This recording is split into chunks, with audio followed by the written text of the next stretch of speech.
शकर का चक्कर। अहमद जमाल पाशा।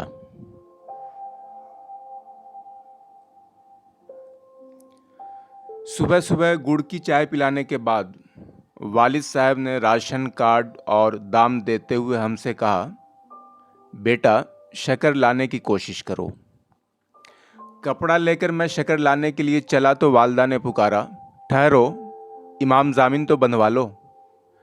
भाभी बोली, हाँ और नहीं तो क्या, दिन का खाना भी खा लो और रात का साथ लेते जाओ। दादी जान ने पुकार कर वालदा से कहा, अरे बहू, इस गरीब का दूध तो बख्श दो। भाई रज्जब बोले, देखो साथ में बिस्तर लेते जाओ और कुछ दाम भी रख लो, न जाने क्या जरूरत पड़ जाए। बड़ी बहन ने बलाएं लेते हुए अपना फर्स्ट एड बॉक्स देते हुए कहा, एहतियातन इसे भी साथ लेते जाओ।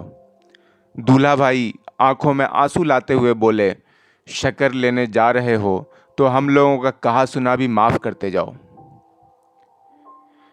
बेगम ने आप दीदा होकर दुपट्टे से आंसू पोंछते हुए कहा, मुझे किस पर छोड़े जा रहे हैं। चारों तरफ से जो यलगार हुई तो मैं बौखला गया और सवालिया निशान बनते हुए बोला, कौन सा मैदान जंग में जा रहा हूँ। अरे इसी गली के नुक्कड़ पर तो शक्कर की दुकान है, एक झपाके में गया और लाया।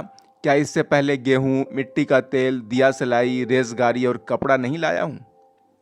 खान सामिन बुआ बलाएं लेती हुई बोली, खुदा सलामत रखे, चांद से मुखड़े पर सेहरा सजे, शक्कर लेने जाएं भैया के दुश्मन, आखिर हम नमक खार कब काम आएंगे।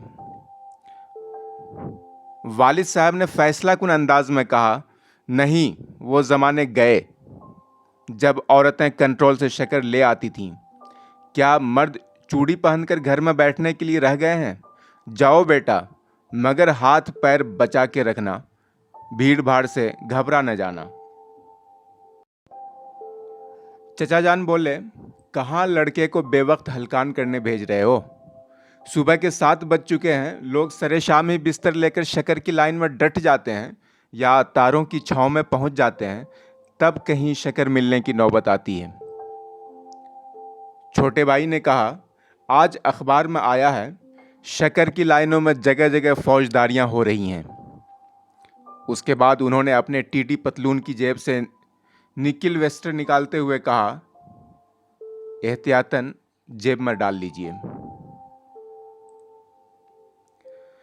घर के बड़ों छोटों में मेरे जाने या न जाने के बारे में बात हो रही थी कि मैं शक्कर लेने के लिए निकल पड़ा।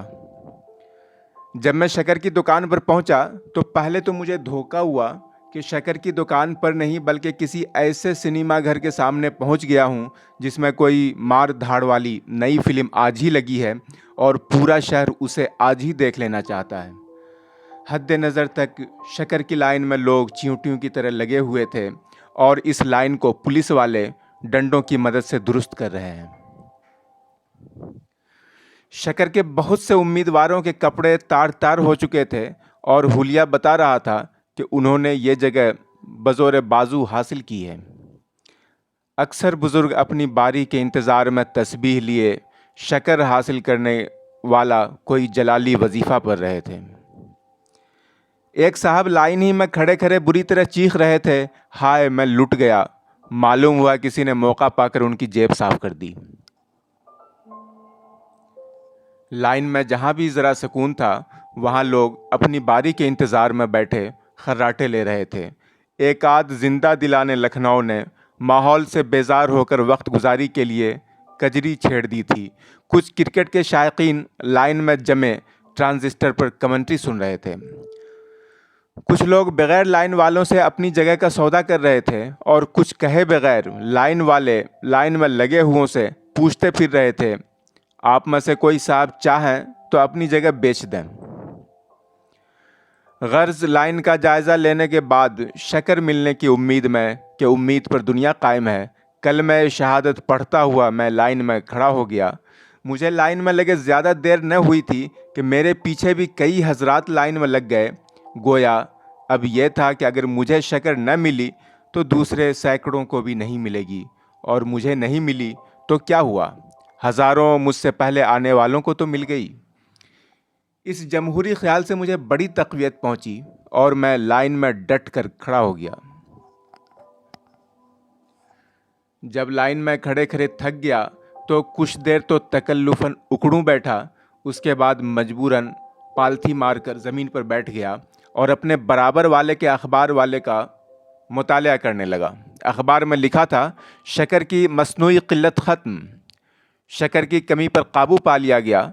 उसके बाद वज़ीर ग़ज़ा ने शक्कर का मसला दूसरे मसाइल की तरह बख़ैर खूबी हल हो जाने पर इत्मीनान का इजहार करते हुए कहा था कि हमें सोशलिज़्म हासिल करने के लिए इस किस्म के मसाइल को हल करते रहना ज़रूरी है। उसके बाद अखबार से नफ़रत हो गई और नज़रें उस तरफ से हटाकर फिर लाइन का जायज़ा लेने लगा। इतने में लाइन में किसी बाके ने किसी के चाकू मार दिया। जगह जगह पर झगड़ा शुरू हुआ था और बात आगे बढ़ गई थी। इसमें भगदड़ न मची क्योंकि कोई जगह छोड़ने पर तैयार न था। अलबत्ता एक ज़ोर का रेला आया और उसी के ज़ोर के साथ मैं लाइन के बाहर था। अब जिन साहब के आगे पीछे मैं घंटों से खड़ा था, उन्होंने मुझे पहचानने से साफ इनकार कर दिया। मैं हूं कि एक एक को लाख यकीन दिला रहा हूं, हल्फ तक उठाने के लिए तैयार हूं। एक आध कुछ पिघला भी, मगर पीछे वालों ने हंगामा करना शुरू कर दिया कि वाह साहब वाह, हम बेवकूफ़ हैं कि सुबह से खड़े हैं। यह भी कोई तरीक़ा है? जब सबसे बाद में आए हैं तो सब के आखिर में खड़े होइए। एक खांचे वाले ने फ़िक्रा कसा, बाबू थक गए होंगे, आओ पहले कुछ खा पी लो। एक साहब को मैंने लाइन में जगह दी थी और दूसरे साहब से घंटों में बातचीत करता रहा था। मैंने दोनों को लाख लाख याद दिलाया, मगर दोनों साफ मुकर गए और बोले, मियाँ होश की बातें करो, देख रहे हो लाइन, भला इसमें कोई किसी को पहचान सकता है? सामने ही एक सियासी लीडर वक्त गुजारी के लिए अपने बराबर वाले शख्स को समझा रहा था, कल तक किसे यकीन था कि मुल्क आज़ाद हो जाएगा। तुम जानो, चुटकी बजाने में तो स्वराज मिल गया। सोशलिज्म लाने की बात का उस वक्त जितना चाहो मजाक उड़ा लो और चाहो इसे ख्याली पुलाव कहो, चाहे कागजी घोड़ा, मगर जान लो कि आज नहीं तो कल बस अब सोशलिज्म आया ही समझो। किसी मस्खरे ने यह सुनकर पीछे से नारा लगाया, इनकलाब, और जिंदाबाद के साथ जो जोर का रेला आया तो सियासी लीडर लाइन से बोतल के काक की तरह निकल कर बाहर आ गए। अब नेताजी हैं कि लोगों से लाख लाख खुशामदें कर रहे हैं, लाल पीली आंखें दिखा रहे हैं, फिर नर्म पड़ जाते हैं, कभी गर्म होते हैं तो कभी तकरीर शुरू कर देते हैं। डिसिप्लिन जैसे अल्फाज मुंह से निकालते हैं, मगर क्या मजाल जो कोई शकरखा टस से भी मस हो। उनके मुखातिब ने भी उनको पहचानने से इनकार कर दिया। उन्होंने पुलिस बुलाने और भूख हड़ताल की भी धमकी दी, मगर वो भी बेसूद हो गई। उसके बाद नेताजी ने लाइन की सूरत हाल का अंदाज़ा लगाने के लिए तूफ़ानी दौरा किया। मैं भी साए की तरह उनके साथ लगा रहा कि शायद इसी बहाने लाइन में दोबारा शामिल होने की कोई सूरत पैदा हो जाए। उन्होंने एक जगह पहुंचकर किसी के कान में कुछ कहा, कोटा या परमिट या कोई ऐसा ही लफ्ज़ था, मगर उस लफ्ज़ ने अली बाबा के खुलजा सिमसिम की तरह फट से लाइन में इतनी गुंजाइश पैदा कर दी कि एक आदमी उसमें अच्छी तरह खड़ा हो सकता था। लिहाजा मैंने फ़ौरन लाइन के इस खला को पुर कर दिया। नेताजी और उनके हमदर्द ने लाख लाख जोर मारा, मगर मैं टस से मस न हुआ। मेरा कहना था कि लड़का समझकर दबा लीजिए, वरना मैं तो इस जगह पर सुबह से खड़ा हूँ। मिसल मशहूर है कि जब अच्छे दिन आते हैं तो पराये भी अपने हो जाते हैं। लिहाजा दो एक हिमायती भी पैदा हो गए और एक आध ने गवाही भी दे दी। जिन लोगों को सियासी लीडरों से खुदा वास्ते का बैर था, वो सब मेरी तरफ से बोलने लगे और बोले, भाई आप क्या कह रहे हैं, हम तो इनको सुबह से ही लाइन में देख रहे हैं। अब तो नेताजी मरने मारने पर तुल गए। मैंने भी तय कर लिया कि जान दे दूंगा मगर लाइन न छोड़ूंगा। सियासी लीडर साहब लाइन की जगह हासिल करने को कौंसिल की मेंबरी के मसले की तरह वक़ार का सवाल बना चुके थे। उन्होंने खूब हाथ पैर मारे, पैंतरे दिखाए।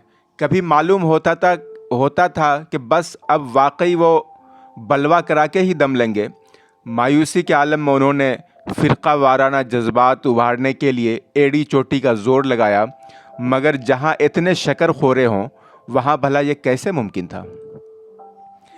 करीब था कि वो लाइन में आ जाएं या मुझे लाइन से निकलना पड़े कि अचानक शक्कर की दुकान के मालिक ने भोंपू से ऐलान किया कि दुकान शक्कर ख़त्म हो जाने की वजह से बंद की जाती है।